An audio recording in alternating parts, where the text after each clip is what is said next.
Beyond the Waves is a Hail Hail Media production. It may contain sweary words, and adult situations may be discussed. If you're in the company of underage temps, turn up the show now and listen back later. If you'd like to get in touch with the show, email us at beyondthewaves67@gmail.com.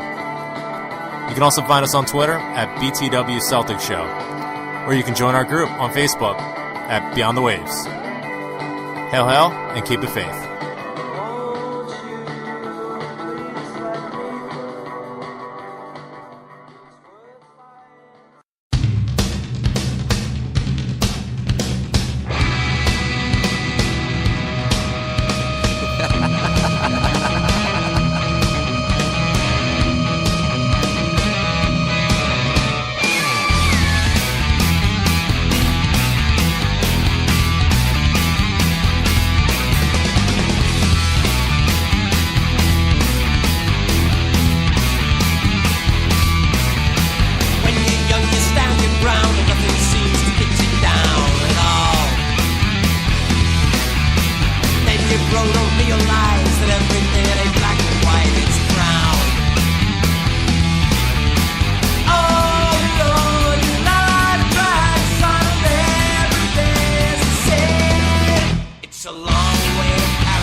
Wow, that was a sharp drop-off. No, nothing. Like one of these. Whoa.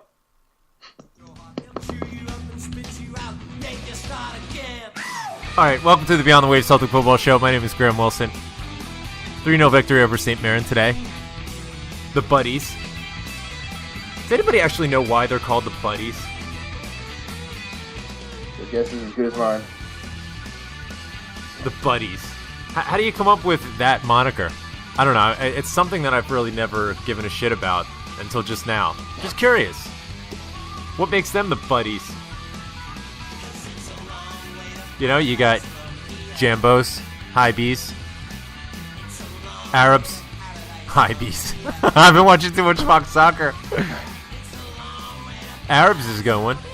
Sheep. Hammer throwers. We're the hammer throwers. I don't know. It's a good name for Cali fans. And Ross County fans as well, I guess. Dingleberries. All right, we have a big show today, as they all are. But before we do anything, joining us as always from Perth Amboon. God damn it. I knew I was going to mess that up. Joining us from Perth Amboy, New Jersey, is the Rev. Hail, hail, Rev. What's up? What's up?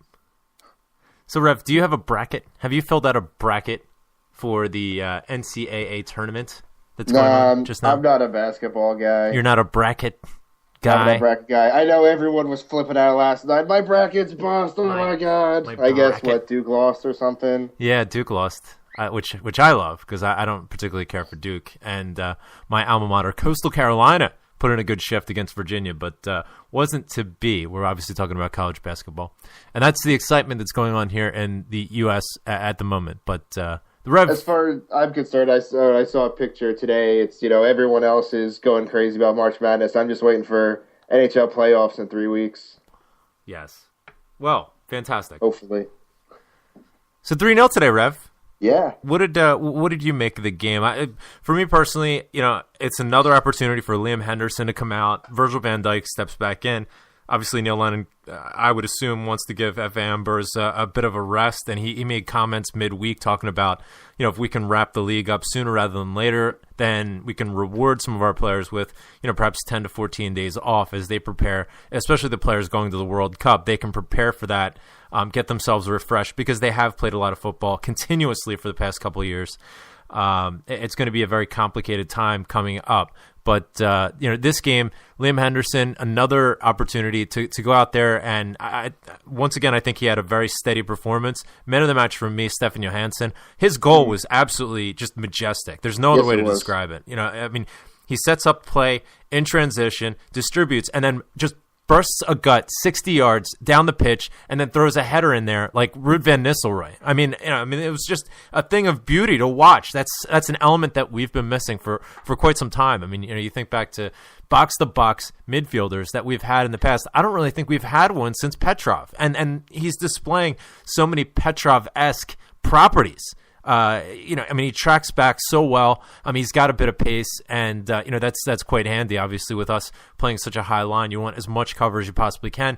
And he's phenomenal, and he's really, I think, flourished in this 4-4-2 diamond formation, which asks a lot of those two central midfielders that are going to be across the middle of the park, and especially given the fact that if you're going to have Scott Brown sitting back in sort of the rear guard, if you will, of the diamond, he's gonna just roam at times. You need to be aware, and you need to account for that as well. I thought Anthony Stokes had a fantastic game as well.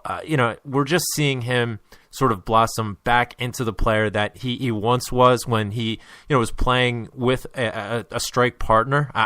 When you try and put him and you slide him and sort of relegate him out wide left, I don't think that you get the best out of him, and certainly he's not a lone striker either.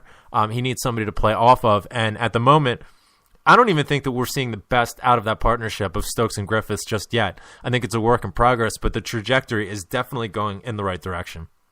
Absolutely. Today was over as much as we could control, I think, was a pretty great game. A couple people got lazy. Griffiths, Pookie, Pookie just doesn't have the pace. Forget laziness. I meant actual shots on goal. He had 2, 3 shots. Well, okay, maybe not on target, not on goal, but shots that should have been goals, or at least good chances. And he's 2, 3 feet wide to the keeper's right every time, and it's like, come on, man, you're right there. You're getting these good shots, these good opportunities. The service you're getting is good, and you're just wasting. Griffiths is constantly being called offsides. He was offsides a couple times, but then that one where the linesman was 30 yards back and just kind of I'm going to say he's offsides. Yeah. By the way, do you think that linesman got beat up in school? He had to be. He just looked like a little shit. I'm sorry. Yeah. He just looked like just a little rat, Yeah. I'll show you guys, Convenient bastards! Yeah. His local school was St. Mary's RC, and he just had to go there. I don't know. I'll stay away from that, but... Yeah, please do. Okay. No, all right, I'll get right into it. Why did Sammy come on? I have no... This know why. Blows my mind. Why? Why do you think? Yeah. I can't even come up with any sort of theory. So if you have one, you're ahead of me. Go ahead. No, it's you want to say it's his victory tour, to really? throw him in there. A little stat padding, maybe. Victory tour. Listen, your guess is as good as anybody's, and this theory is just as valid as anybody's. But, if that's the case, if we want to give him sort of a victory lap, we have a month and a half at least of the season left to do this. Why throw him on? With 5 minutes left in a game that's clearly won? When Neil Lennon even this week made mention of the fact that Sammy's gone. Right. Even Neil Lennon, the only person that's left to defend Samaras, Neil Lennon, has chucked it with Samaras. And yet he puts him on the bench and he brings him on, he subs him on, and you let Balde just sit there and rot away? Continue to rot away? Balde? I forgot who the subs were at that time, but I'm like, was he not on? I don't remember. Like, could we have not gone with anybody? Like, if we really wanted to make a sub, come on. I mean, what is Sammy going to bring us in the future? Nothing. We've already, come to grips with the fact that he is not going to resign. So he gave Stokesy an assist, which anyone else could have done just as well. Yeah. Look at what Balde's done in his 2-3 minutes per game at the end of the game. He's scored goals in stoppage time, or got given assists in stoppage time, I believe. Mm-hmm. But he could have done the exact same thing if put in the same same position, same opportunity. Yeah. It just mystifies me as to why we would persist in playing a player that okay, let's put the whole he's away in the summer thing to the side. He's not. He's just not going to contribute anything to this team. I got into a debate with somebody, comparing, Sammy's final games to like when Henrik Larsson, decided that he wasn't going to resign. Really, we're going to compare the presence and the value of Georgios Samaras to Henrik Larsson? I mean, Henrik Larsson was one of the greatest strikers that Celtic has ever had. Georgios Samaras isn't even in the top 20. So I just don't understand. Like, he's been with the club for 7 years. Okay, fine. But what is he going to contribute to the team? Should we sacrifice the best interests of the team and sacrifice our best ability to gain points and to score goals just to give a guy a run out who's been with the club for a long time? Really? That makes absolutely no sense to me. That's what I'm saying. Like, I could see where, I should rephrase that. I believe I see where the thought pattern was for putting him out. Last couple minutes, whatever. Just games won. Him going on or not going on makes no difference in the end. So I could see that thought, but if that's the case, he's standing in front of the young players that really, in my opinion, should be on the bench and should be in this atmosphere, not Samaras. Exactly. It's a home game where a bunch of the Green Brigade got to show up today. Put a kid on who can thrive and kind of get a feel for what it's like to get proper first team playing time and experience. Like, exactly. I think that would be a perfect opportunity. And, it's put on a guy who's been here for almost a decade, and he's on the way out in a month and a half. Yeah. Listen, put my opinion of the player aside, Samaras, and all of the criticism that we've given Samaras over the years. Put that to the side, and let's take what the manager has said and use that as the example. Okay, He's not signing in the summer. And then I put him on the bench. Why? Why in the hell would you do that? I have absolutely no idea. If anybody has any theory or semblance of a rationale for it, please call us and let me know, because I'm lost as to the explanation with it.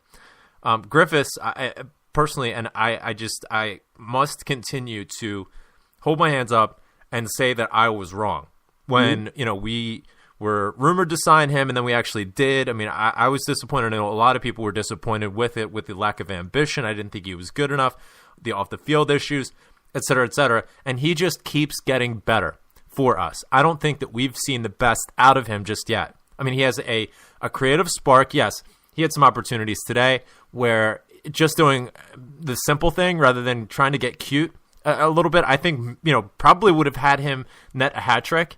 At least, and he does have a tendency. Some of the offside calls were debatable. Some of them were less debatable. I guess we'll say some. He does have a tendency to find himself offside, which is fine. And in the context of, I would much rather have a striker that is always keen to peel off of the back shoulder of a defender and get himself into a dangerous spot than somebody that's always a step behind or isn't moving. That's been the Achilles heel, I think, for a lot of our attack, especially thinking back into the autumn, this past autumn, and then certain segments of last season where it's just statues standing up top and there's not enough movement and we just pass the ball side to side, and it's so difficult to unlock a defense that's just packing it against you when there isn't movement. Personally, I'm okay with Griffiths getting caught offside here or there. I think it's something that he can adjust to and hopefully improve, but I don't want to take away that instinct that he has that's always trying to peel off, get himself in position for one of those out balls and put the ball in the back of the net. That's exciting to watch. And I mean, he has the skills to be able to hold the ball up. I mean, some of his first touches today were absolutely atrocious. I mean, not atrocious. They were absolutely exceptional. His trapping of the ball and the change in direction. I think that the other players are going to feed off of it as well.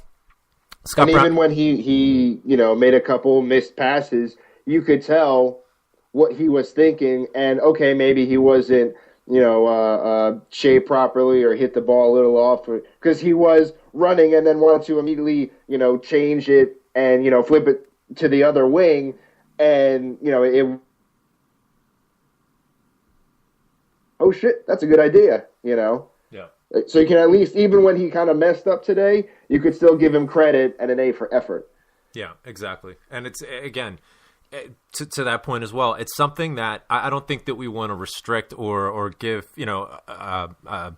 sort of overreaching criticism about. That's the type of tendency that I'd like. I like a selfish striker. I like a striker that's always looking to move. If you get off, caught offside, well, listen, it happens. And you can work on timing your runs, et cetera, et cetera. But I don't want to sort of temper that in any way, because it does give us an explosive element. And, it frees us up to play in this diamond formation where when Neil Lennon has tried this in the past, it hasn't worked. We've been far too narrow. We've been far too one-dimensional.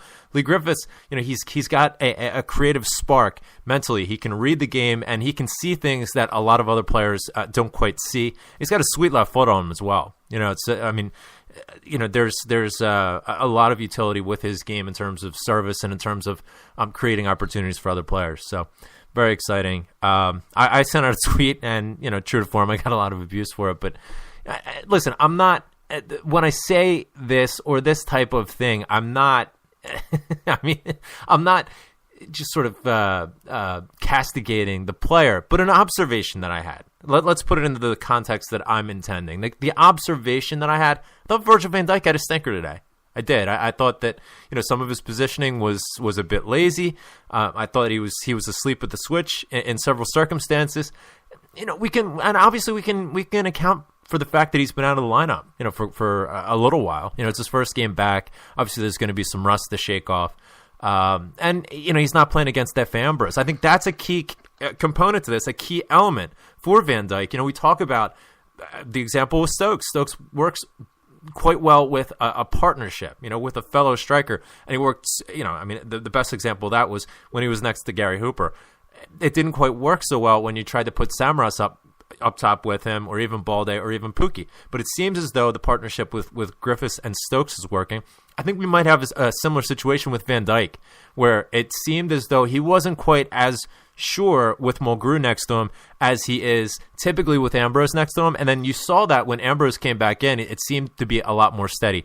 There was a couple of ropey moments there. And I think it was really down to a misplaced pass from Ambrose. I mean, just hospital ball directly across the net. Van Dijk's like, wait, what the hell is this? It was a bit of caught between two minds. But on the whole, I think that it steadied things, having Ambrose in the back there, moved Charlie Mulgrew back to the middle of the park. I don't think that Matthews had his best game as well. Some clearances that needed to be made that weren't made. And but I mean, listen, every player has a one-off game, or when you try different formations, different partnerships, different personnel on the park, it's always going to have an effect. But we were able to ride it out. What was interesting, let's get back to Johansson a little bit, because for me, this is one of the most exciting things of this sort of second half of this season. And I think Johansson's probably one of the best buys that we've had, probably since Wanyama, or certainly Van Dijk as well. I mean, I think it's a bit early, but I think in sort of looking ahead and projecting, I think as time goes on, we're going to put this Johansson signing up there with, the Van Dijk signing, the Wanyama signing, and maybe even, the Hooper signing. I'm not 100% sure I'd put it on that level. I guess I would. I mean, with the goals that Hooper scored, and especially at the time that he came in. I think Johansson's going to be along those same lines for a lot of different reasons. But the point from today's game, in the first half, you didn't see Ezagari bomb forward quite so often, which was interesting because with this 4-4-2 diamond formation, that's really where you have to rely on a lot of your width from the fullbacks, bombing up the flanks. And when we've gotten in trouble with it, the fullbacks haven't had a great game. In the first half, I noticed Ezagari wasn't getting forward, and it wasn't because we were narrow, or it certainly didn't cost us. It was Johansson that we saw, quite a few times bombing up on the left-hand side. That's exciting for me because we've really been missing that attacking element from the left. Yes, we can think back a couple of years ago when Commons first came in, and we were playing more of that lopsided 4-4-2. Commons would set up on the left-hand side, but so often he would cut in and sort of fill in to the role where he's actually playing now permanently, which is that just supporting the strikers, just back linking up midfield and the forward play. We really haven't had a left winger, maybe since Aiden McGeady.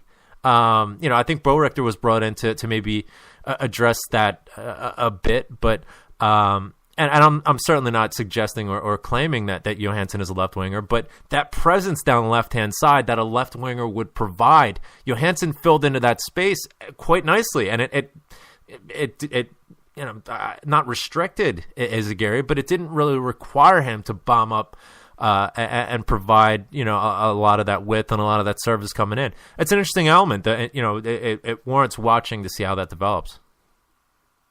No, I agree. He's definitely, as far as mid-season pickups go, he's up there, and he could develop. I think he might turn into one of my favorite players with the team. He looks like he can be a fan favorite.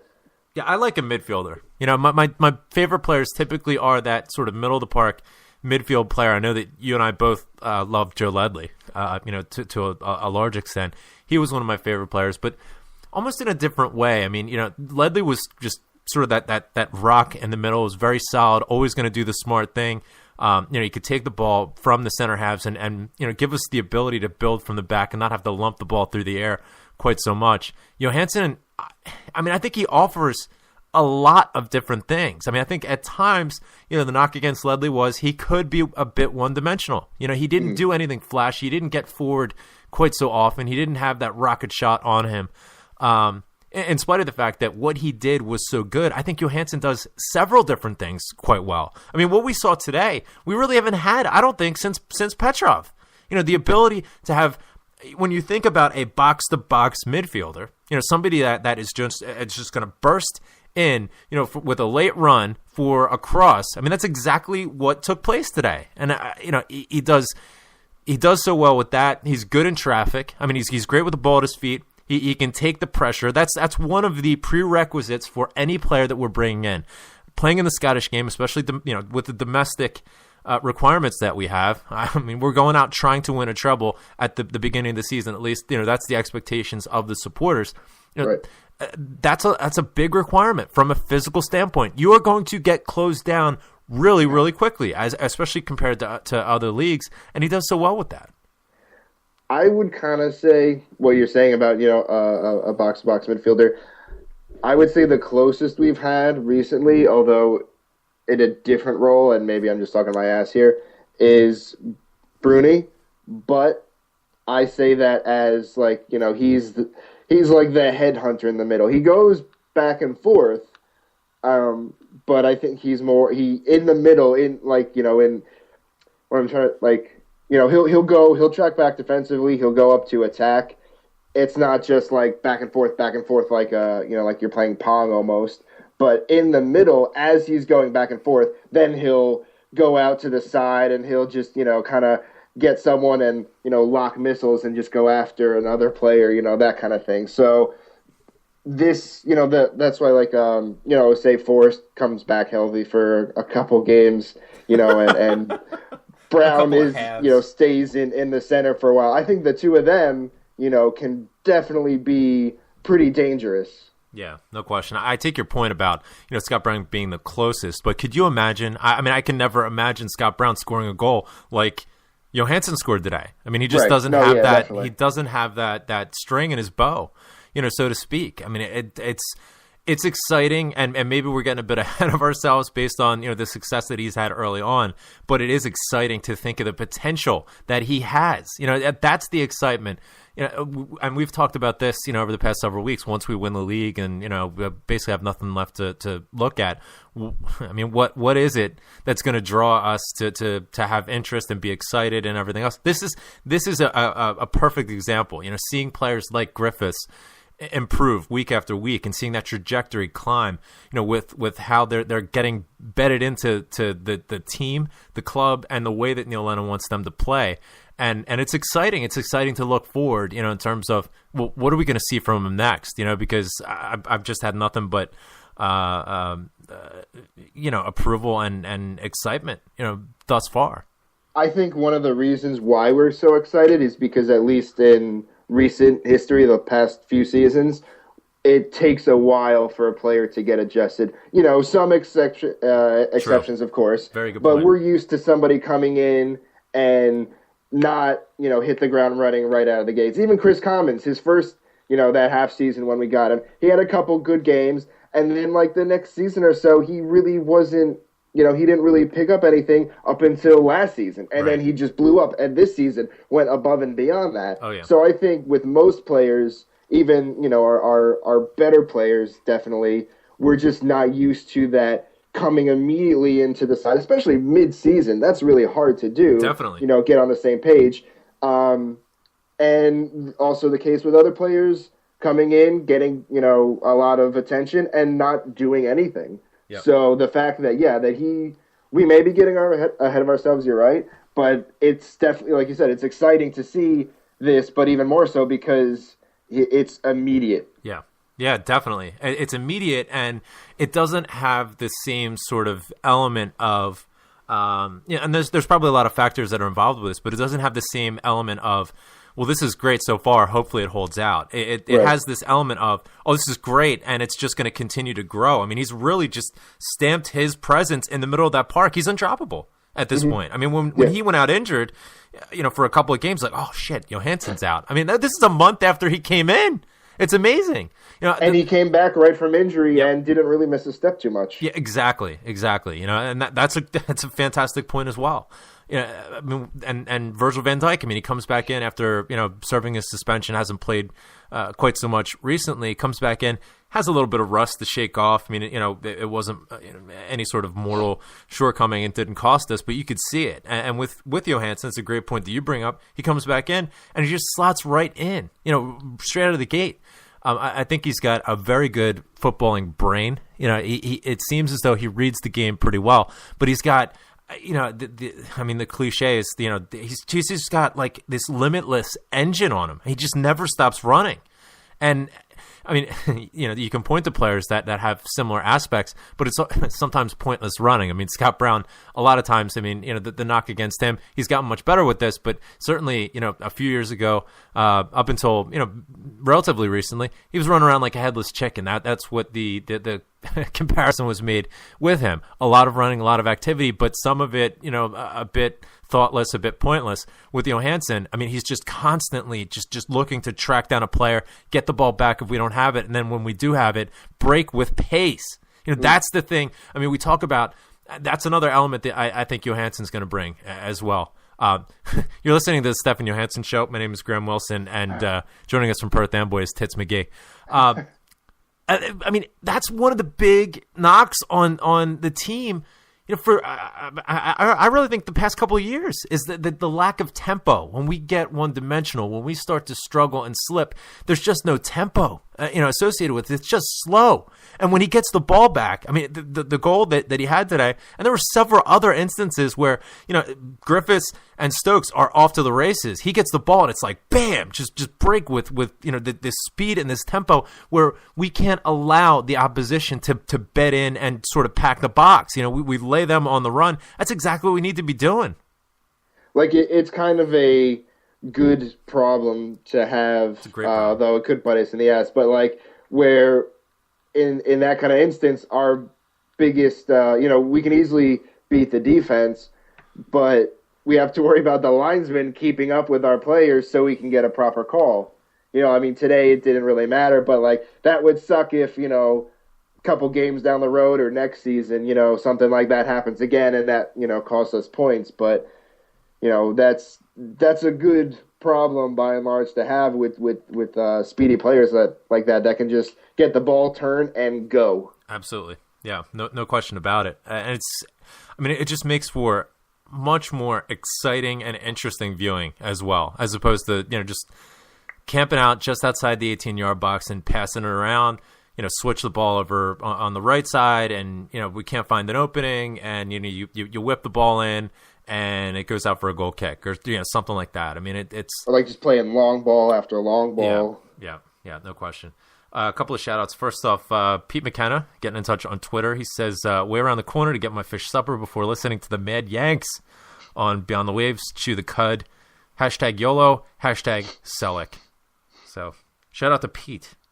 And another mention that I want to get out there. Paul Larkin, just an update on the Astro Skiers project.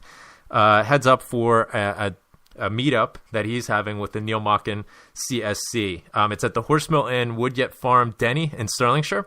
On the night of Saturday, April 26th, he's having a presentation about the Astro Skiers with a quick Q&A. I'm guessing I've been to some of the book launches and the Q&As, and if you're in that area, it's something that you don't want to miss. A lot of information coming out with it, and it's just a great opportunity for Celtic supporters to get together. It's a fundraiser for the Neil Mockin CSC, and it's a ticket affair. Tickets are £10 each, and you get a signed book. There's also a singer, John Murphy, performing, so it sounds like it's a good night out. For tickets, hit up the Neil Mockin Denny CSC on Facebook, or go to Neil Mockin CSC on Twitter. So all the best to Paul with that. Now joining us from a spaceship, I'm guessing. Yep. See? Yep. Listen. All sorts of feedback. I think he's I think he's in an echo chamber. Dr. J. Yes. You need to turn your speakers down because I can hear you better. I can hear me better than you. I'm actually just on my phone. Is that better? All right, I got a wicked echo. Let's try you back. Okay. All right. Dr. J, we can never figure it out. He's calling from, I think he's looking for that plane. He's on the moon up there. Out in the middle of the Indian Ocean looking for the plane in a Campbell soup can. We'll give him one more try.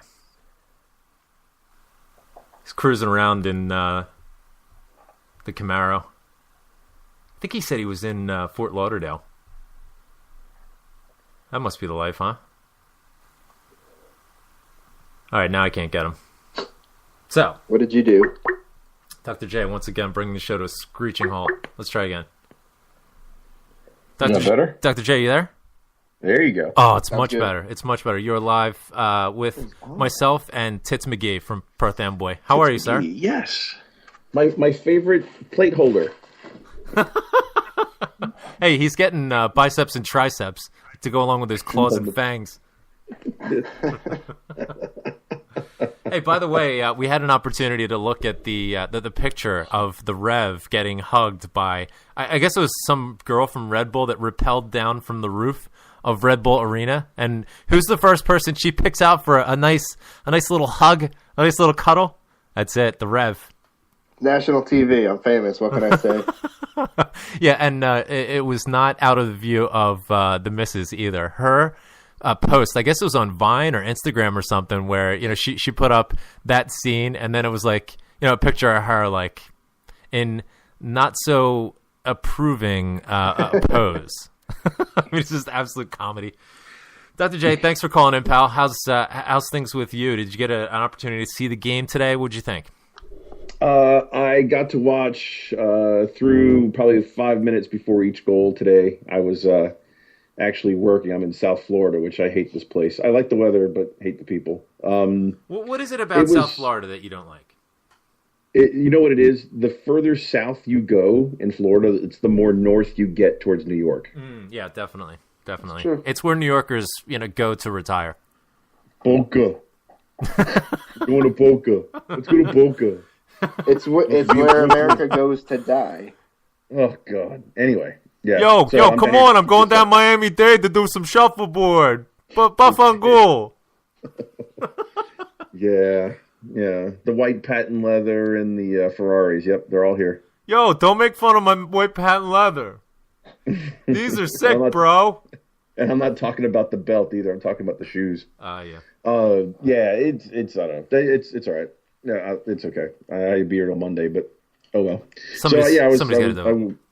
Working all day. But anyway, I'll be. I got a chance to watch a lot of it, and it was weird. What I thought was interesting about it was that for all the complaining about what Friday night football is, and how everyone wants a 3:00 Saturday kickoff, the place was empty.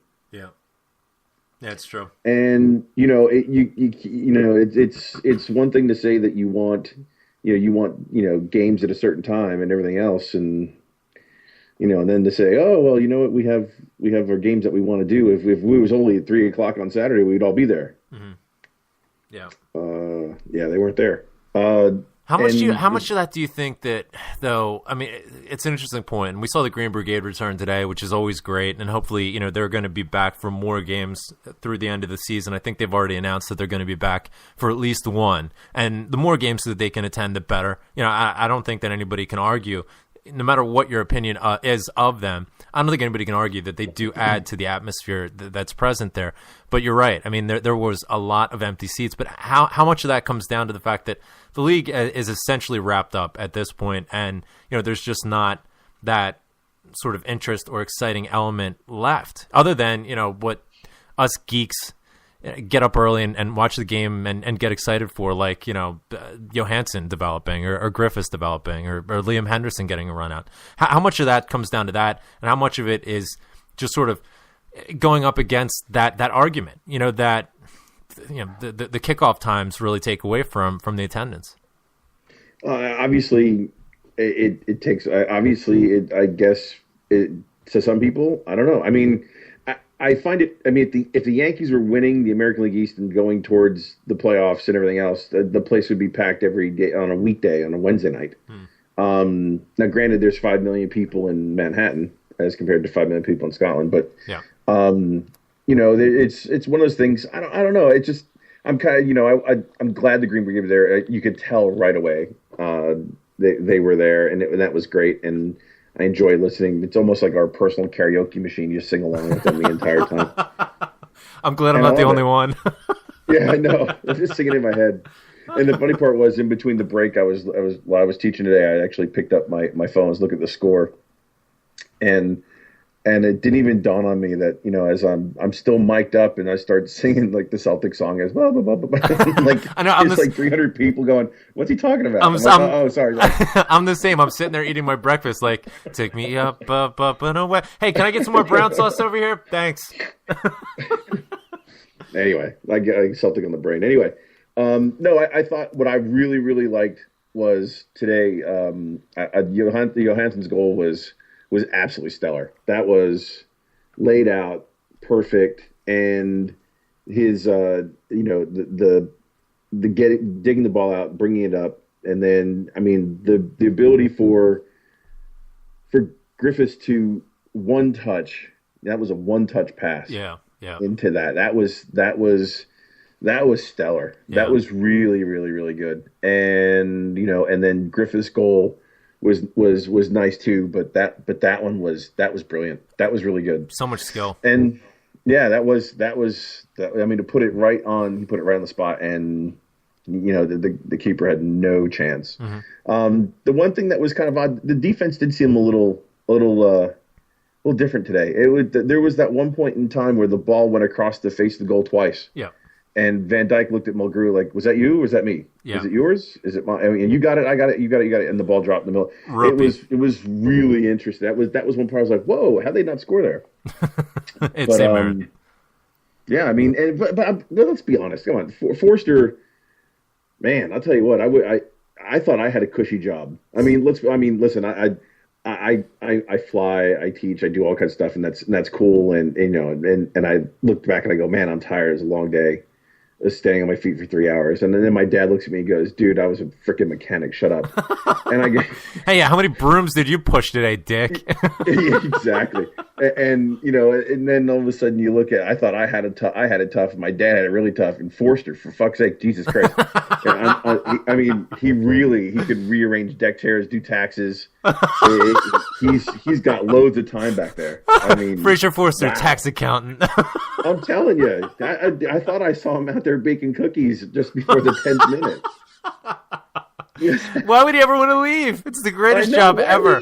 I know, right? He's got 3 shutouts in the last 3 games, and he hasn't had a shot on goal. I mean, that's efficiency. Well, and it's an interesting one with regard to Fraser Forster and his future. I mean, Celtic essentially are in a no-win situation with this World Cup coming up. What I mean by that is, if he gets on the plane and, you know, he let's say he even plays in the World Cup. I'm not so sure that he would, but, you know, there's rumors that, you know, obviously they're probably going to take 3 and maybe even 4 keepers to Brazil. It's a lot of travel. I wouldn't be surprised if he gets a game at some point for whatever reason. But And not like, you know, we should even give a shit. I mean, it's England, for Christ's sake. But, you know, if he does go and he does play, or even if he doesn't play but he goes and he gets that additional exposure, it drastically increases the likelihood that we're going to get a bid come in for him that we're not going to be able to resist. If he doesn't go, if he doesn't get selected and he doesn't go on the plane, then it drastically increases the likelihood that he's going to start thinking, I need to get out of Scotland and I need to get into England in order to get the visibility so that I can get on that plane. So it's a no-win situation, this World Cup, as it pertains to Fraser Forster. It's a really tough one. Do you think it happens like it? I mean, the way I thought it was going to play, I didn't actually. I don't know if it'll work out this way. I guess we were in the same every April we come into this. Is do you think we'll end up in a situation where we'll have the qualifiers go through and then, God forbid, something go pear-shaped with the qualifiers, and then we end up offloading people because there's no $20 million for Champions League coming in? Well, you know, it is very, very early to be talking about this, and I'm very conscious about this issue specifically, and I don't know what to make of it. And it's, you know, especially since somebody better answer that text. Especially considering there are comments coming out in the press, and I don't know if this is what you're alluding to, Dr. J, but let me jump into it. Neil Lennon, in the same week, within 5 days, makes comments to the press saying he's looking to bring in 4 or 5 new players, and then later on in the week, he makes a comment that says, if we don't get Champions League football and we don't have that influx of cash, we may need to sell players in order to balance the books. So, you know, which one is it? You know, are we a selling club or are we a buying club? I don't really know. I mean, the cynic in me wants to say him coming out and saying we're looking to strengthen in 4 or 5 different positions is to sort of bolster the season ticket renewal effort, which is going to be going out here shortly. You know, obviously we want to put forth this image that, you know, Celtic is on the rise and, you know, we're looking to build on a position of strength. But if you look back to you know, the precedent, especially recent precedent, we know for a fact that every year they say these sorts of things and it doesn't ever come good. You know, they come out and they say, we're looking to do this and we're looking to do that, and it never actually happens. And that's kind of what I'm more inclined to go on, not what, you know, the comments are that are made in the press, because I think a lot of times there's an agenda there that, you know, they're looking to accomplish that isn't quite sort of accurate. I mean, another impression I guess you could take is Neil Lennon coming out in the press saying he wants to strengthen in 4 or 5 different positions. Well, you know what? I want to put an addition on the back of my house, but I don't think that's going to happen unless, you know, I get a crazy amount of cash coming in. You know, and so I think, you know, maybe he wants to come out and make a statement and sort of put some pressure on the board. But I mean, how realistic is that? For me, not necessarily. I think a lot of it is going to depend on whether or not a bid comes in for Virgil van Dijk that we're not going to be able to resist. I'm not 100% sure. I'm not 100% convinced that's actually going to happen.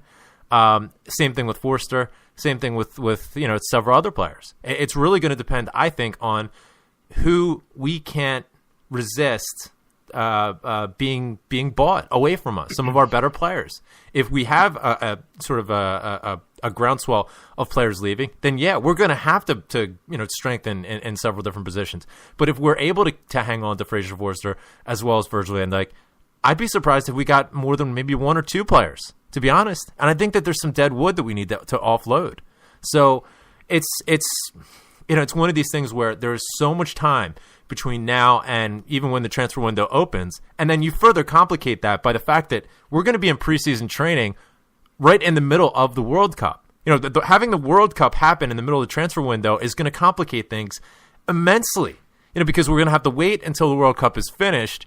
I mean, look at what happened in the last World Cup. We picked up several players that were internationalists. The one player, and I didn't even mention this when we were talking about Stefan Johansson, but you think about we picked up Efren Juarez, which just he had just played in the World Cup, and I think that's really where he got a lot of exposure. And I bring up Stefan Johansson because I see a lot. I have the same level of excitement watching Johansson and what he does for the team in central midfield that I did watching Juarez in those first couple of games. Where he came on and he was just an explosive force, and then he got involved with some tranny hookers or something. I don't know what happened, but it never worked out for him.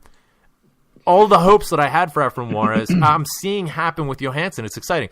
But getting back to the original point, we brought in Izagiri, but Juarez, we're going to need to wait for those players that were playing in the World Cup to come back to whatever team that they're playing with at that point, get a couple of weeks of rest and get themselves together and all that, and then make the purchase. But the problem is that timeline is looking at by that point it's going to be early August. Well, in early August we're going to be in between the second and third rounds of qualifying for the Champions League. We don't have that time anymore, to be able to prepare and be able to, have the patience. We need to make these moves. If we're going to make them, they need to be early. So it's an incredibly complicated and complex situation that we're dealing with.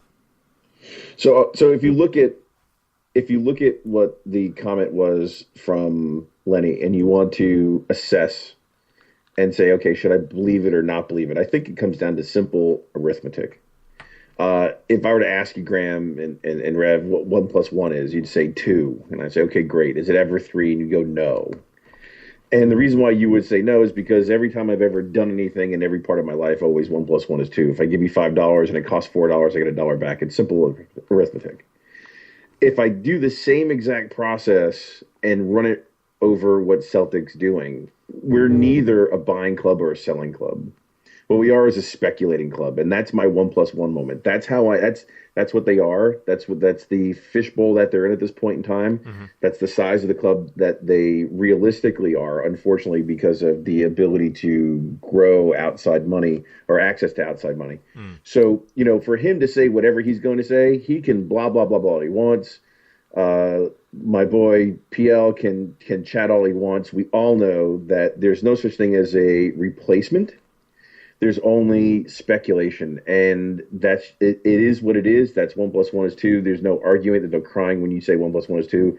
And because they're a speculating club, that's just what they are. And unfortunately, that's what it is. There aren't, unless something changes that we don't know about, that PL is working on in the European Club Union, then until such time, that's what they are. So, when it comes down to what we're going to do with the one I'm worried about really is Forster. It's a speculation on what's going to happen. Yeah, no question. Who knows? And we're not going to get another 6'7" guy from Hexham. We're going to get some other dude. We're not, unless he's got a brother run around. You're right. Yeah, we're not going to get an English international. We're not going to get an international from anywhere that we've heard of. We're probably going to get Dudu's buddy who's playing somewhere in Israel to come over and play with us because we have a great relationship with him. And I hate to say that out loud, but I mean, that's really when I add up all the pieces, that's what I come up with. Yeah. I think that's a very well thought out rationale for where, not just where we're at right now, but what we have to be optimistic about going forward. We had all this hope at this time last season. We made it to the last 16 of the Champions League. We're flush with cash. The Huns are never, they're dead, and they're never going to be an entity ever again. And Sevco's just an absolute shambles. And, we had so much, enthusiasm and encouragement that we would be able to build from a position of strength. We were in a certain price range, for transfers that we were bringing in because we were cash strapped. Well, now we're not cash strapped anymore, so we can maybe go up to the next level of players and pick from that sort of tree. Pick away the Finn Bogasons and some of the other players and season them and sort of support them with other pieces and go to the next level, and then start to be competing. Not just making up the numbers, but actually competing in the Champions League for the extended future indefinitely. And the reality is, as you've pointed out, there isn't going to be a change in sort of the rationale. There isn't going to be a plan implemented to take us from the place that we're at right now. In terms of, I tend to agree with the terminology that you're using, a speculative club, not an out of control speculative club, but a speculative club in terms of the price range that we're going to work in and try and move and develop these players and then move them on for a profit and reinvest that into the club. That's essentially going to be, at least while Peter Lawwell is going to be in charge, that's where we're going to be at. Well, don't you think that's exactly the way that's where we're pigeonholed right now? I mean, we don't have an automatic berth even into the primary, into the first playoff, the third playoff round. We're in the first playoff round, right? And we've got to our second playoff round, and we've got to get through 2 sets. So let's say we pull a stinker in the first game away, like we did with Karagandhi, if we have to go up against somebody next time around. The chances of that happening are pretty slim to not at least get Europa. But let's say that happens, and after a Champions League where we banked 20 million, and then all of a sudden we pull a Rangers and their last time around, and pull and basically pull a hamstring down the home stretch, and now you're banking on having a squad that's financially built, not built to win, domestic troubles, but financially built to compete in the Champions League. Now you don't have it, right? And now now what you're doing is you're putting extra pressure on everything else, and if you don't have the Champions League, imagine being. Let me put it this way: imagine not being in the Champions League, but still having a domestic trouble right about now. Do you think we'd still be having half-empty stadiums, or do you think it'd be full? No, I definitely think it would be full. I'm getting the echo. You think if we were in all 3 cup competitions, it'd be full? Yes. If we were still in the Cup and the League Cup, yes. Yeah, at this point in the season, I think early in the season, after we crashed out of the Champions League, so on and so forth, No.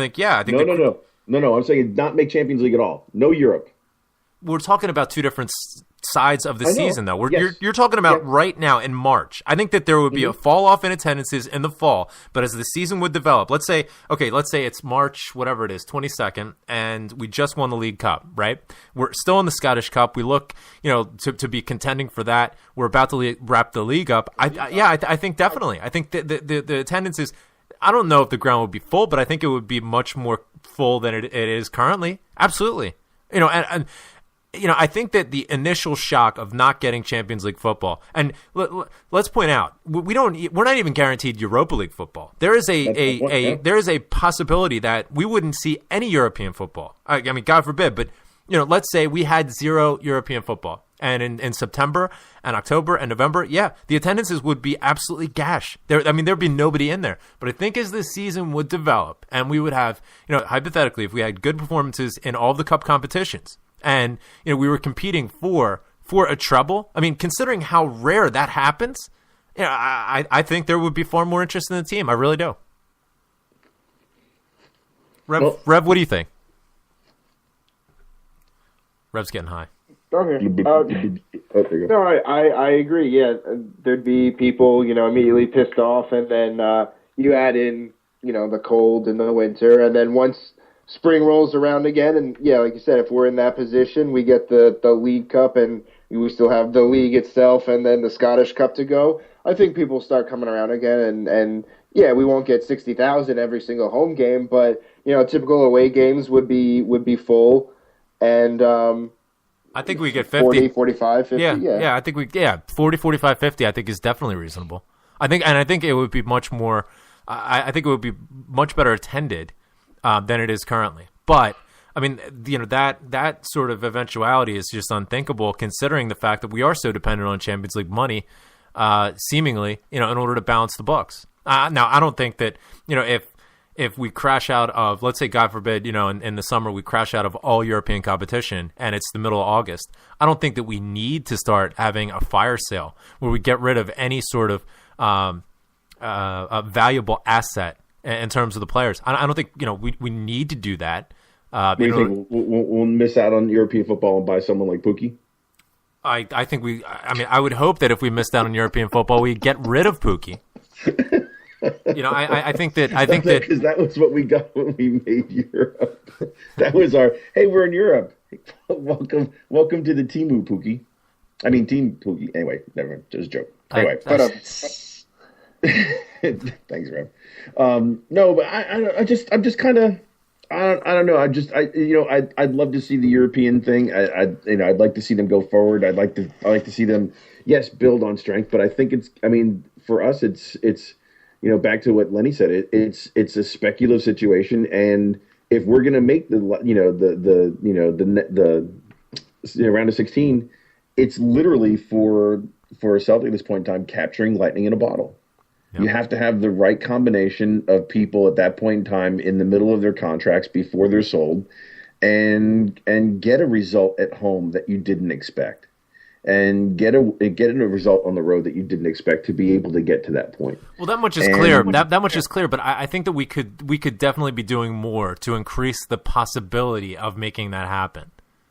That's my only thing. That's my only thing. It's going to come down to whether or not PL wants to go ahead and bet that if he spends $4 or $5 million on somebody and they don't, hurt themselves, and then we're without them, and then we don't get European football, then we're stuck with somebody. So that is the other side of the coin that he's got to look at too. You were about to say pull a Bo Richter, weren't you? Don't even lie like you do a lot. You were about to say that, weren't you? Yeah, I was. All right, good, perfect. That's a perfect segue. That is a perfect segue. I was trying to hold off on saying his name because I know where you're going with this guy. Don't hold me back. So first, shout out to Yampi. He's unfortunately not going to be able to join us today, which is quite sad considering the next segment that we're going to go into here. But all the best to him. He's dealing with some family issues right now, some personal stuff, some administrative stuff. So hopefully he'll be back soon. But Dirk Bo Richter fan club, he is not. Dirk comes out this week and makes comments that, in my opinion, are so emblematic of the modern footballer's mentality.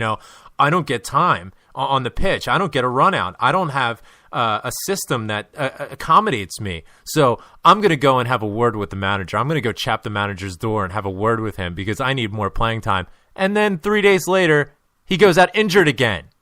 I mean, this to me, the amount of arrogance shown by a player who played 35 minutes, didn't score, then went out injured, and now all of a sudden, he's looking at the fact that he got widely praised and all sorts of acclaim, and that should justify him walking back into the side, and not just walking back into the side, but accommodating the tactics and the system to him specifically. I mean, that's absolutely that is self-absorbed neurosis. I mean, textbook definition.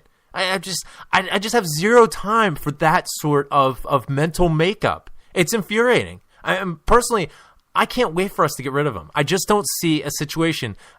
Bo Richter came in as a third choice. Okay, we went after Alexander Tonev, who wound up going to Aston Villa. We then got shot down by the Serbian prick, Arnautovic, who wound up, I believe, at Stoke City. And he hasn't done jack shit there either. Bo Richter was our third choice. We knew that he had injury issues. I mean, that much was blatantly clear. I mean, you want to talk about gambling and speculating, and hoping that it works out. I mean, that's a perfect example. He's 27 years old. I mean, he can't stay fit for more than 2 games, and then he goes out for a month. And when he is on the pitch, I just don't see him contributing so much that it would justify even his presence. I will say this: his first 35 minutes were nice. They were good. In that very first game, yeah, he seemed like he actually was a decent player. And then the warranty went over the mileage, the little roll thing rolled over to 100,000. Then we fucking lost it. Yeah, no, I'm sorry. The abdominal strain isn't covered under your warranty. You're gonna have to sit out for the next. What did he do to get an abdominal strain? I think he was so full of shit that it strained his abdominals, and he had. I mean, something had to give. There was just too much pressure in that middle region being. I thought he didn't try to help Sammy take his jacket off. What's up with that hat that Sammy was wearing too? Is it really that cold in Glasgow just now? Well, if compared to when he's usually on his yacht in the Med, yes, it is. Ugh, yeah. And by the way, and to say this, let me say this about my boy Bo. When we talk about him and his comments, a couple of his comments made me laugh today. Laugh when we read that, and then we had a conversation today, you and I. But the other half of it also made me look at when Johansson scored today. And it's the first time I've seen a Celtic player really do the look at my name after I scored thing. I hadn't seen that in a while. And it immediately brought me back to Bo Richter, and I want to be, it should be me, it should be about me. And then I started to think of, well, you know what? The last time we really tried to run a total entire offense through a player, it was in Europe, and Sammy was the person we were trying to run through the entire time. And as soon as they put 5 guys on him, he was useless, and we had nowhere else we had no other second gear to go into, no other plan B. From an attacking standpoint, definitely. Yeah, of course. So you look at that and you go, oh, well, Jesus Christ, now what do we do? And if he's going to say that, that's the issue I have with him saying, it should be, I should be a bigger part of this, everything else. And here's a novel concept. If you want more playing time, bust your ass in training, and then when you do get subbed on, do something worthwhile. I mean, he's one of the most timid players I've ever seen playing in Scotland. He's scared. He's scared of contact. He's scared of getting hurt, or whatever the case is. I mean, if he ever had that sort of aggression, I mean, it's gone from now. And he's even pointed out the fact that he's had to acclimate coming to Scotland, but he thinks he's dealing with it well just now. Well, clearly he's not. Yeah, and what's funny when you say that is, I don't begrudge him saying, hey, listen, if I don't get some playing time, I've got to go, talk to the manager. I like that. I want someone to say, hey, listen, I think I'm doing enough to play. I like that attitude. I like that amount. Why would you like that when clearly he's not doing enough? Clearly he's not doing enough to play. If it would be one thing if he's doing enough. Like, okay, if Balde came out and said the same thing, I would hold my hands up and say, yep, you know what? You got a point. But he doesn't. And Bo Richter comes in, does next to nothing, to contribute. And he comes out like, he's got a better pot to piss in. If he does, please, let's sell him immediately. And it would be best for everybody. Okay? It would be best for him so he could go someplace and play and then get injured. And it would be best for us to get his wages off the wage sheet and get somebody else in, get one of these young players in, and see what we got with them. No, well, I mean, think about it. If we don't sell him and we just let him roll on, I mean, between him and Bangura, that's Hooper. Yeah. Well, yeah, exactly. Yeah. It's $5 million. Yeah. And all this talk about, fiscal responsibility. I mean, you're just I mean, you say that you want quality and all you do is shop at Woolworths, or the Five and Dime or whatever, there's no quality. There's no quality in that. Well, I mean, that's unfair. That's unfair to say. Cause I mean, the same signing policy brought you, brought you Van Dijk, brought you Wanyama, it's the same exact policy. I mean, that's the reason why it's a speculative game. See, but I think in situations like this, I think that the Bo Richter signing was a desperate. Think about when we brought him in. It was towards, it was in August. It was towards the end. Our first two options. I mean, it reminds me of the Mowbray situation. It was like, well, we didn't get Martinez, we didn't get Owen Coyle, so shit, we got to get somebody. Tony Mowbray, come here. We'll give you a 3-year contract. It reminded me of that. Listen, if you don't now, obviously you need a manager, but if you are so desperate for a particular position, it leads you into. I don't think that we needed Bo Richter. I don't think that we needed like a left-sided. I thought it'd be great to have, but I think that we were getting along just fine without him.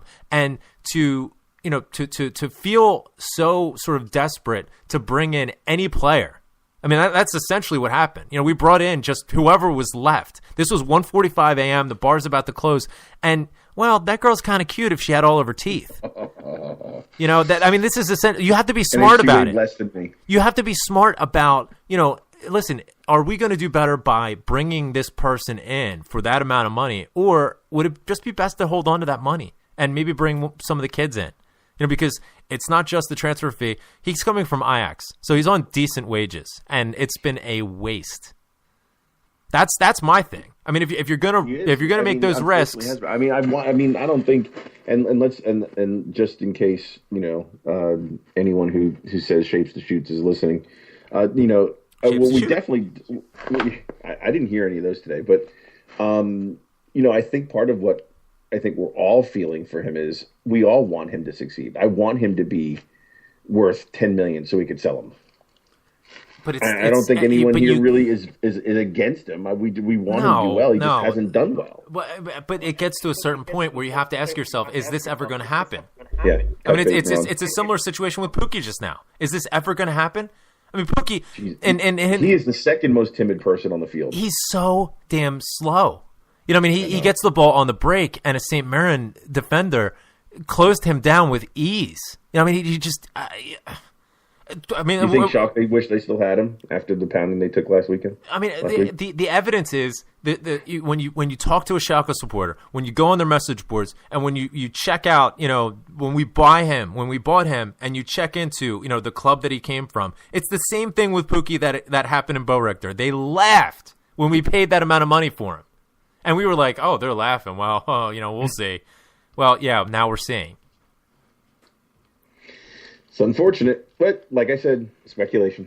I mean, it is what it is. I mean, you're going to get some really good ones. You get some really bad ones. I mean, that's what happens when you buy an American car, right? There's some good ones, some bad ones. Oh, there's a lot more good ones these days. American cars are back again, there. Baby. Definitely. Hey, I'm just saying. I mean, that's. Hey, you're a Chevy guy. I don't want to hear this shit. Personally, my personal opinion is, in hindsight, as well as whatever, we would have been better off not even buying him and just banking the money, or folding it into an offer for another player.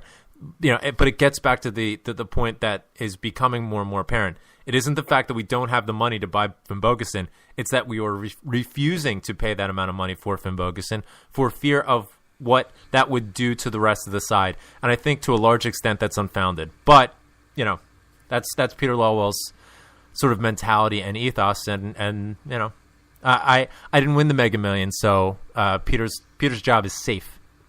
Yeah. Ohio State and Duke decided that I didn't need that $1 billion, so oh well. But let me ask you this. All right, so let's go to the next one. The next one is this: Lenny talking about how, and I have my own opinion on this, but Lenny talking about how he really, really is upset that he's not getting a look in England. Yes. I don't think that's what he meant. Okay. I don't think that's what he's talking about. Okay. Explain what you think that is alluding to. Obviously, it was published in the Daily Record. We all know, the agendas that come forth in the record. Half the time the headlines don't match the actual quotes that are present. And the quotes that are sort of uplifted on high as the main focal point, twisting the context in an anti-Celtic way. This is nothing new. What is your take? What's your interpretation of perhaps maybe the way that the question was worded to get Neil Lennon to say that, and what he's implying, what he means? No, I don't think an issue with the question. I think they were really. I think what happened to me. I've read it in two different places. The original article, and then on Video Celts and another one. And what I thought was interesting was the way I interpreted his answer wasn't, hey, how come I'm not getting a look? I think he was talking about the guy at Tottenham, who he was saying that, one of the very few, as he used the term British, young British managers to get a look. Mm-hmm. And they're saying, are you desperate? Are you upset you haven't got a look? He goes, well, kind of, because they're not looking at any British. And yeah. I think that's what his answer was. It was more about how come the EPL is looking to Continentals versus British managers. I don't think it was him saying, "Hey, listen, I really want to go." And then if you get on the video cells, I don't want to promote them or not promote them, but on his version of the article, there are people on there. All of a sudden, it's like if you give them a reason, they go off on tangents about how he can go and no one cares, and we should try. Someone wrote something about we should bring in Alec Ferguson because he'd be good for at least 2 years. I'm like, holy shit, what is going on? All he said was, yeah, I'm surprised I haven't even gotten a call because they're not calling any British managers. Rev should stop sharing so much of his weed.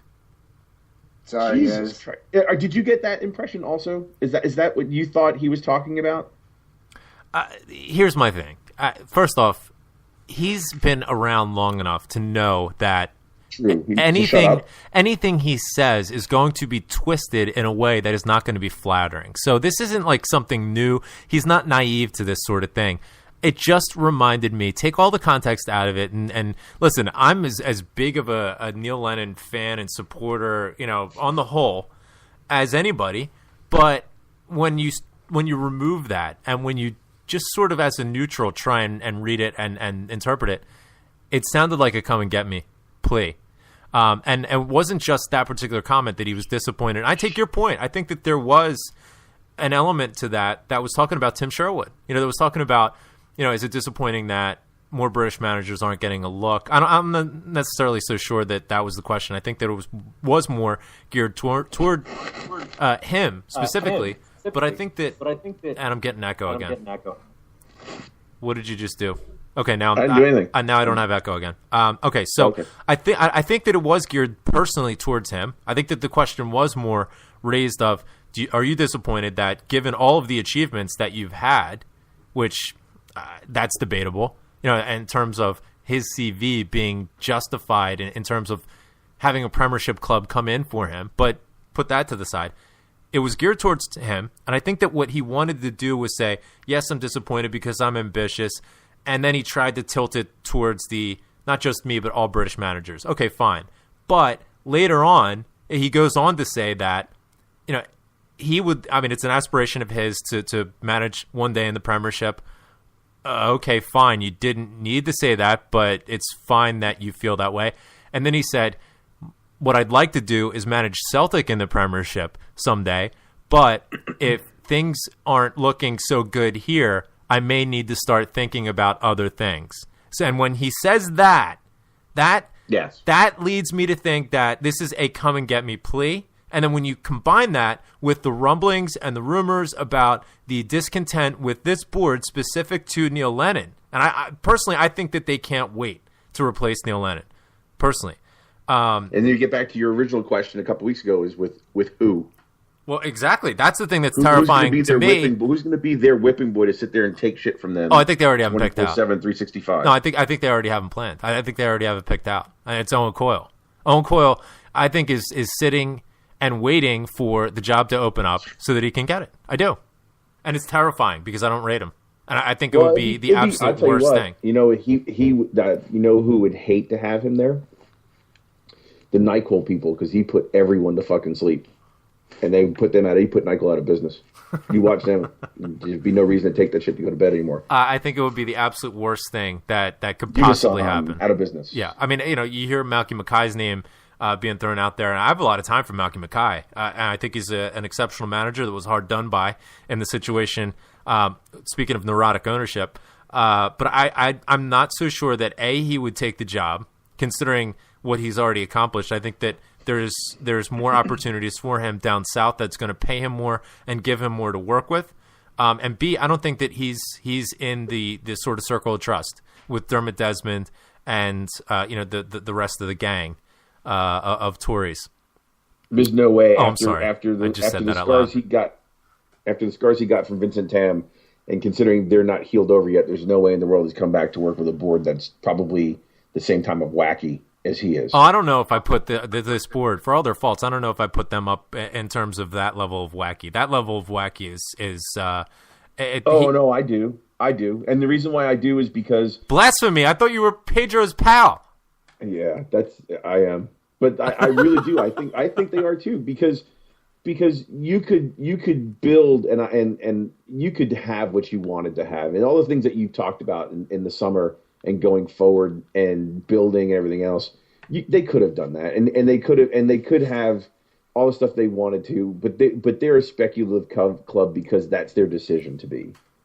And don't get me wrong, I'm not saying that it's the wrong decision, and you guys pin me down as that because I think it's probably a better decision, but I still think their underwhelmingness to decide on how they could grow the brand is what kills them, and that to me makes them whack. I mean, the whole China thing, what the fuck, and that's gone absolutely zero. Yeah. I even tweeted out to Mark Driver the other day, and I asked him if anything, because he hasn't heard anything or seen anything of Celtic No, of course at all not. yet. Of course not. And then what goes on here in the U.S. and then building the brand going elsewhere, and it just doesn't help that you have it's like, I don't know, it's like living in Alaska and having all the oil there and deciding, I don't want to drill there, I want to go buy foreign oil. Yeah, that's a decent analogy. I agree. I think that there's a large amount of there's a huge element of all this that is propaganda. That is, we'll say all of these things to keep the supporters on side and get their hopes up, but in reality, I mean, it is what it is. I mean, if the club came out and was just straight with the support, as we're basically projecting how they Exactly. are. If they were that way, you want to talk about season books going down the tubes.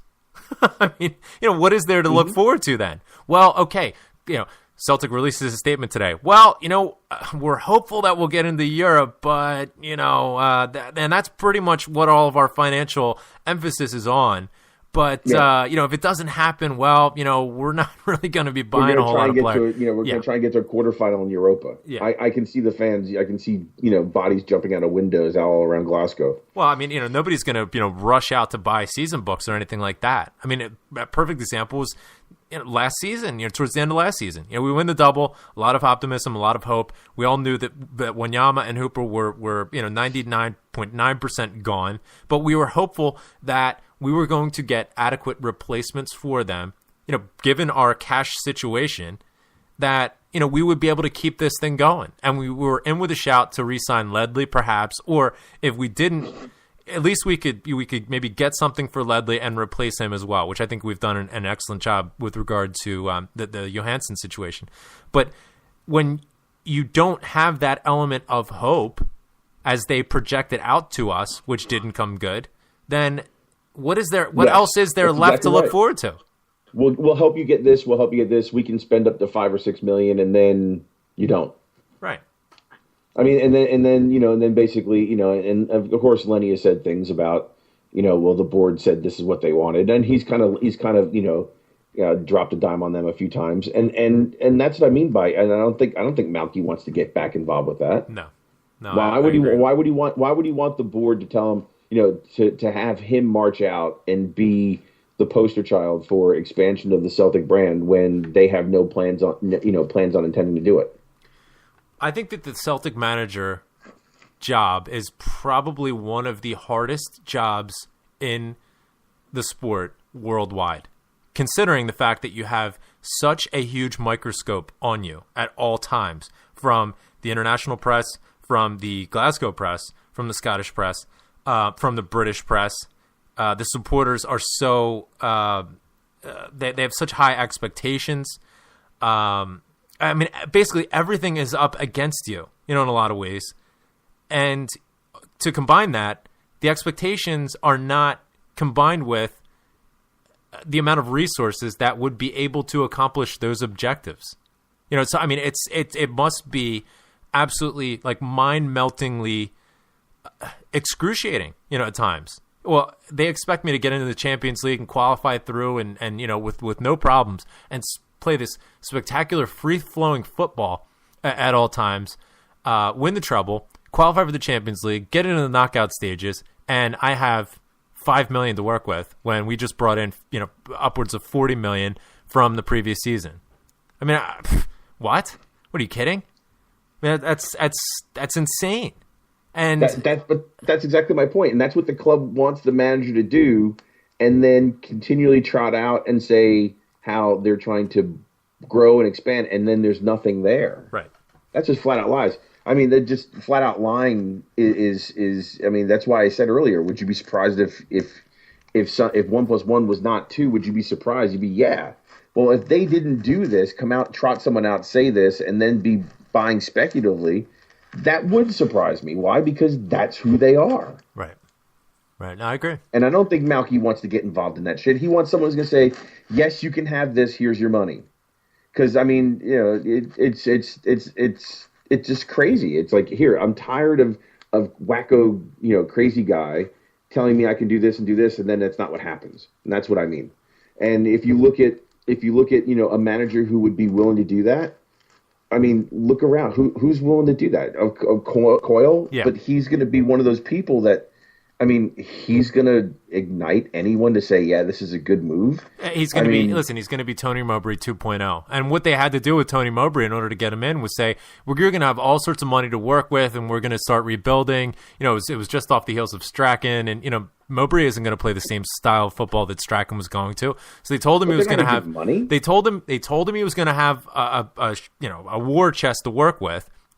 I mean, and then he goes out. He spends $4 million on Marc-Antoine Fortuné, and then they say, "Oh, you can't buy anybody else." And he essentially ripped the spine out of the team that season. Got next to nothing to work with in January. I mean, you know, it was based on false pretenses from the beginning, and you know, I'm terrified that it's going to be the same exact situation with Owen Coyle. I think at this point, Owen Coyle regrets the decision not to come to Celtic in certain situations. You know, at the time he was with Barnsley. 6 months later, you know, he just gotten Barnsley promoted. 6 months later, he leaves Barnsley, goes to Bolton, has a season there. They get relegated. He gets sacked. Then he goes to Wigan. Didn't work out for him there. And now he's thinking, you know, if I would have taken the Celtic job, well, who knows? I mean, you know, if I could have done better than Mowbray, and if I could have, you know, if I could have developed all these players and we could get in the Champions League, well, you know, I'd be back in England by now, and I'd be, you know, on a high level. I'd be, you know, highly considered. So I think there's a certain level of regret there, and I think that Dermot Desmond always wanted him, and it was like, you know, the one that got away. And now that Owen Coyle is in a position where he is available, I think he's going to slot him right in. I do. But he's got to know his history. He can't sit there and go, well, you know what, I'm going to play it differently than Lenny, and they're going to go, okay, fine. Well, here's, you know, we'll give you a couple million because we saved it up. And then he thinks that they're actually going to give him the millions. I don't buy that. If it's Coyle comes in knowing the rules full and well. He knows that when he goes to Vegas and plays blackjack, when he gets 22, they're going to take his fucking money. Listen, he knows the game that's going to be played in front of him. This is the same. This is the same situation where, you know, you meet a girl at a bar who has a reputation of cheating on every guy she's ever been with, but with you, it's going to be different. You know, and it's, yeah, I love strippers like that. But yeah, I know you do. And you know, it's the type of situation where if you're in that dynamic, and you know, you can fool yourself. You know, I mean, if he's in the dynamic where he wants that Celtic job, and you know, okay, you know, the previous managers, you know, well, they didn't have a lot to work with, but it's going to be different with me. You know, because you know, he wants it. Because it's me. Yeah, no chance. Yeah. And you know, obviously we know based on recent precedent, it's not going to be that way. But you know, it's got to be frustrating for Lenny. He's had cryptic comments, you know, basically describing the situation and the constraints that he's under, you know, recently and in the past. And you know, I wouldn't be surprised if in the summer he's gone for whatever reason. But do you find it odd? Do you find it odd that they'll give Borrichter 2.5, 3 year deal, but mandate that Lenny only gets a rolling 1 year? I think it's very strange. I think it's very strange from the perspective of, you know, they have a history, and I talked to Big G on the Celtic Dream show last night about this. I think it's odd from the standpoint that, yes, they have a history of, you know, with Martin O'Neill, 1 year rolling contracts. I believe it was the same with Gordon Strachan. And they gave Tony Mowbray a 3 year deal. And let's not kid ourselves. The only reason why they did that was because they were desperate.